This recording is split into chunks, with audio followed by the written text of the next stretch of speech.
یہودیوں کا طریقہ کار عام طور پر بہت زیادہ اس پر تھا کہ وہ زندگی میں بہت سارا گزارا سحر اور جادوؤں پر کرتے تھے۔ یہ باقاعدہ ذریعہ آمدنی تھا، سحر، جادو ٹونا، اور اس جادو کے ذریعے سے مسلمانوں کو نقصان پہنچانا، اس جادو کے ذریعے سے اپنوں کو نقصان پہنچانا۔ آج بھی بہت سارے مسلمان ایسے ہیں جو اس قسم کے جرائم میں مبتلا ہیں، اس قسم کے جرم میں مبتلا ہیں کہ وہ سحر کے ذریعے سے، جادو کے ذریعے سے دوسروں کو نقصان پہنچاتے ہیں۔ سنیے، وَاتَّبَعُوا مَا تَتْلُو الشَّيَاطِينُ عَلَى مُلْكِ سُلَيْمَانَ، تورات چھوڑ کر، اللہ کے کلام کو چھوڑ کر، کتاب اللہ کو چھوڑ کر پیچھے لگ گئے کس کے؟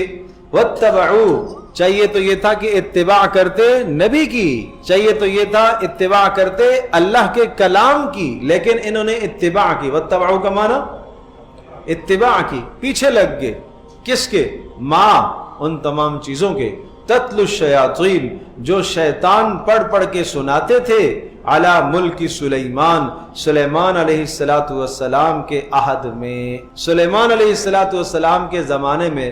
اچھا، یہود میں بہت سارے یہود ایسے تھے کہ جو حضرت سلیمان علیہ السلام اور حضرت داؤد علیہ السلام ان دونوں کو نبی نہیں مانتے تھے، بلکہ ان کو بڑے بادشاہ مانتے تھے۔ اچھا، اللہ پاک نے ان دونوں نبیوں کو نبوت کے ساتھ ساتھ بادشاہت بھی عطا فرمائی ہے۔ دنیا کا جلال، جاہ و اور وقار اور دنیا کی ہر شے اللہ پاک نے ان کو عطا فرمائی، اور یہ اللہ کا نظام ہے، اور اس کے ذریعے سے سمجھایا۔ حضرت موسیٰ علیہ السلام اللہ کے رسول ہیں، فقر و فاقے کی زندگی، تنگ دستی کی زندگی گزر گئی، اور اسی طرح سے دنیا سے رخصت ہو گئے۔ اور سورۃ النمل میں تذکرہ آتا ہے پہلے حضرت موسیٰ علیہ السلام کا، اور حضرت موسیٰ علیہ السلام کے تذکرے کے فوری بعد پھر تذکرہ آتا ہے سلیمان علیہ السلام کا، داؤد علیہ السلام کا۔ سمجھایا گیا کہ اللہ کو راضی کرنے کے لیے فقر رکاوٹ نہیں ہے، مانع نہیں ہے، اور اللہ کو راضی کرنے کے لیے سلطنت اور بادشاہت بھی رکاوٹ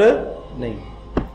تو گویا کہ بادشاہ ہو کر بھی اللہ کو راضی کرنا چاہے تو راضی کر سکتا ہے، اور فقر میں اگر کوئی اللہ کو راضی کرنا چاہے تو وہ بھی اللہ کو راضی کر سکتا ہے۔ اسی طرح سے یہاں پر بھی یہودیوں کا یہ تصور تھا کہ یہ تو دو بادشاہ گزرے ہیں، اور حضرت سلیمان علیہ السلام کی نبوت کا جب تذکرہ رسول پاک صلی اللہ علیہ وسلم نے کیا، اور وہ آیات آئیں جن میں حضرت سلیمان علیہ السلام کے نبی ہونے کا بیان ہے، تو اس پر یہودی کہنے لگے سلیمان تو جادوگر تھا، کہ اس کو جو یہ حکومت اور اقتدار حاصل تھا یہ سب جادو کے ذریعے سے حاصل تھا، اور جنات اس کی مدد کرتے تھے۔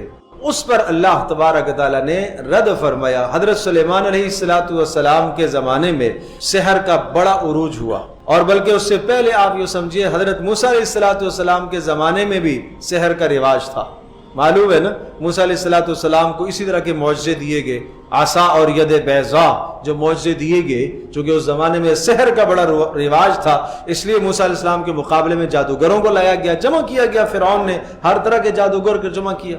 اب وہ جو کرتب چلے آ رہے تھے، جادو لکھے چلے آ رہے تھے، لوگ سیکھتے تھے۔ حضرت سلیمان علیہ السلام نے ان تمام کی تمام مضامین کو اٹھایا اور کہیں دفنا دیا، اور بعض نے لکھا کہ سلیمان علیہ السلام کے پھر انتقال کے بعد وہ جنات نے سارے نکال لیے، اور انہوں نے لوگوں میں ان کو پرچار کرنا شروع کر دیا، یہاں تک کہ لوگوں کے لیے امتیاز کرنا مشکل ہو گیا، جادو کیا ہے اور حقیقت کیا ہے، نبی کا معجزہ کیا ہے اور جادو کیا ہے، فرق کرنا مشکل ہو گیا، اور جادو کا توڑ کرنا بھی مشکل ہو گیا۔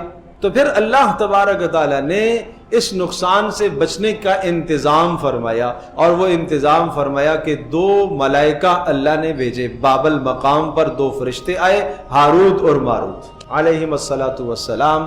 ان کے متعلق من گڑت قصے جو لکھے ہیں لوگوں نے، غلط باتیں۔ وہ دو فرشتے آئے، بس وہ کیا کرتے تھے؟ وہ آ کر سکھاتے تھے، سمجھاتے تھے۔ کیا سمجھاتے تھے؟